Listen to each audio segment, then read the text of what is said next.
কোনো রকম cream, condense milk ও চিনি ছাড়া একটি বয়ামের ভিতরে বানিয়ে নিলাম কোন আইসক্রিম। কোন আইসক্রিম বানানোর জন্য আমি প্রথমেই নিয়ে নিয়েছি বিস্কিটস। 20 পিস বিস্কিট ছোট ছোট করে কেটে নেব। এবার নিয়ে নিয়েছি 2টি পাকা সাগর কলা। এবার দিয়ে দিলাম হাফ কাপ বা 50 গ্রাম ডার্ক চকলেট। এবার দিয়ে দিলাম 1 কাপ দই। এবার দিয়ে দিলাম 1 কাপ ঠান্ডা দুধ। আর মিষ্টির জন্য দিয়ে দিলাম 2 টেবিল চামচ মধু। যে সবকিছু একসাথে খুব ভালোভাবে ব্লেন্ড করে নিব। আইসক্রিমগুলো তৈরি করার জন্য আমি এরকম পাইপিং ব্যাগ ব্যবহার করব। এবার পাইপিং ব্যাগের ভিতরে দিয়ে দিচ্ছি 1 টুকরো করে চকলেট। এবার আমি এই পাইপিং ব্যাগ দুটি গরম পানির ভিতরে দিয়ে চকলেটগুলোকে খুব ভালোভাবে মেল্ট করে নিব। আমি একটি বড় সাইজের প্লাস্টিকের বয়ম নিয়ে নিয়েছি। এবার পাইপিং ব্যাগটাকে আইসক্রিমের ব্যাটার দিয়ে ফিল করে দিব। উপর থেকে দিয়ে দিচ্ছি চকলেট চিপস। এবার আমি 2টি ক্লিপের সাহায্যে পাইপিং ব্যাগটাকে বয়মের সাথে আটকে দিচ্ছি। এবার আইসক্রিমগুলোকে ডিপ ফ্রিজে সেট হতে রেখে দিব 4-5 ঘন্টার মতো। এবার আমি আপনাদেরকে বের করে দেখাচ্ছি যে কত দারুণ কোন আইসক্রিম হয়েছে। দেখলেন তো কত ইজিলি বের হয়ে গেল।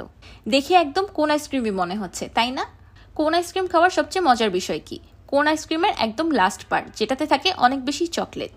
আর এই আইসক্রিমটার মজার বিষয় হলো এই আইসক্রিমে বাজারের কিনা কোন আইসক্রিমের থেকে চকলেটের পরিমাণটা খুব বেশি আছে। আমি আপনাদেরকে কাছ থেকে দেখিয়ে দিচ্ছি যে আইসক্রিমটা কত সুন্দরভাবে সেট হয়েছে।